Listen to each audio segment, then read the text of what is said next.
Hi, people of YouTube. Wayne Hackman here, aka Whackstar, and welcome to this video, which is a two-part video on discussing and installing an air system into the Nissan Patrol.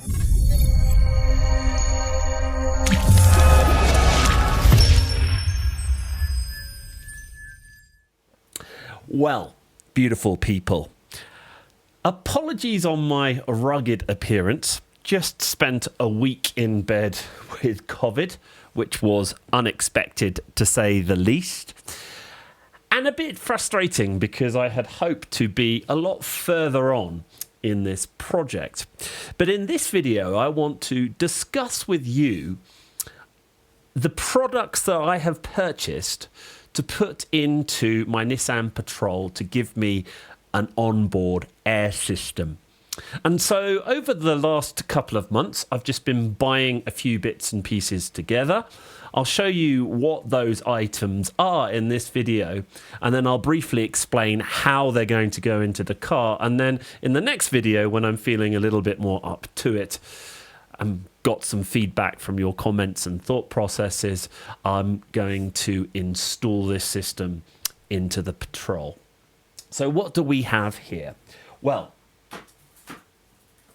I was going to buy an ARB air compressor, and I still might do so, but I wanted a tank in the car which makes things accessible and easy to get air into the car. So I've settled on this tank here. This is something I bought off Amazon for about £100. Now, I'm very wary the compressor on top here is probably not a particularly expensive compressor, but what it does come with is a pretty well-built, robustly built air tank. So the cool thing about this little setup is that I can change the air compressor should I find that this isn't sufficient to my needs, and I can put something a little bit more reliable perhaps. We don't know, we might find out that this is a particularly reliable device. You can have a look at it here. It's got itself a little pressure gauge on there. You've got a little fitting here for a pressure hose, and then you've also got yourself the live and neutral going into a shut-off valve. This is reckoned it can get up between around sort of 125 to 150 psi, which is perfect for running perhaps any small pressure tools. So let's have a little look at this in a little bit more detail. I've got a tape measure here. Now somehow I need to fix this into my car, and you can see it's about 41 centimeters or just about 16 inches in length.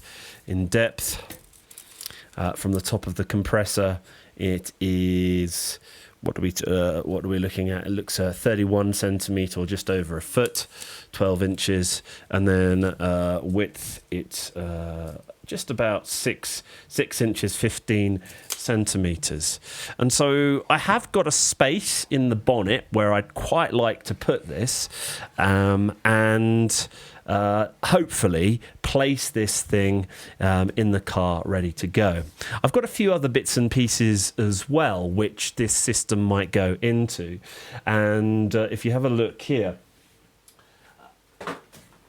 I've got myself a 20-meter hose, and on that hose you can have a look here. You've got these quick release fittings, which is quite important. This is 15 meters, so if I do end up putting this in the engine bay, it will easily reach to the back of the car and even further afield if I need to do that. So I've got a decent high pressure hose there. What else? The actual air compressor comes with its own little plastic pipe, which is reasonably heavy duty and sort of kind of slots into, you can see it here, slots into this press valve here, although I might change this valve at some point. So that is going to go there. And then inside the I've also bought these little pressure fittings as well, and I want to be able to mount this pressure fitting here. If you look carefully, this is a quick release, somewhere maybe on the bumper or somewhere where I can just quickly press in. What you can see here is the pressure.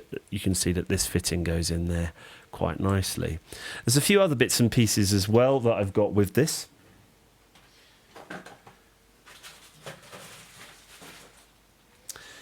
The actual, I've got a decent pressure hose here, and this, again, that will hopefully inflate my tyres quite usefully, as well as other tyres as well.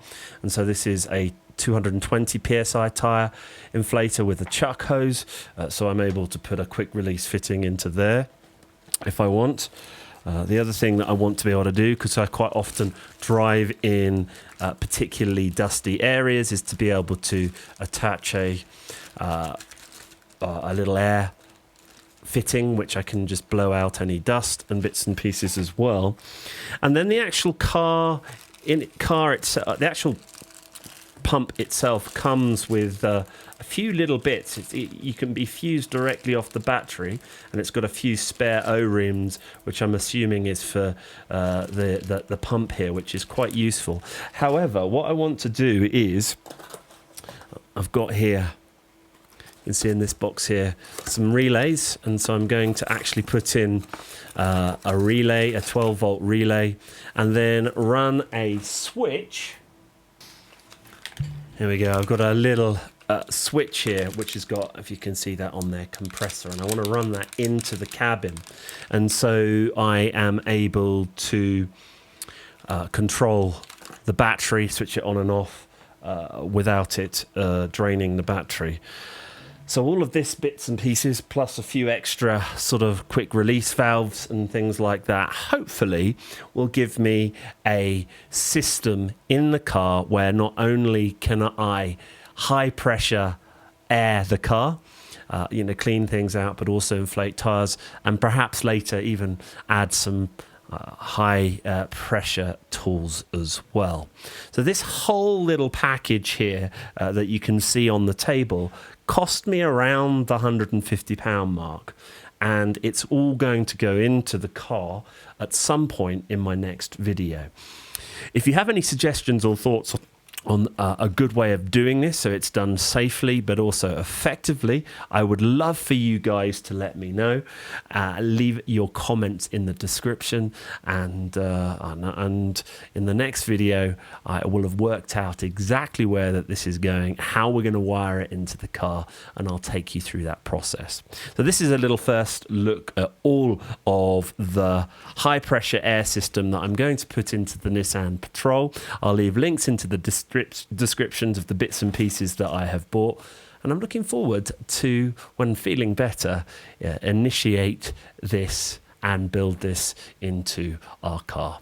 As always, thanks for watching. Please rate, subscribe, do all of the things that online people do, and I look forward to catching you guys in the next video. Goodbye.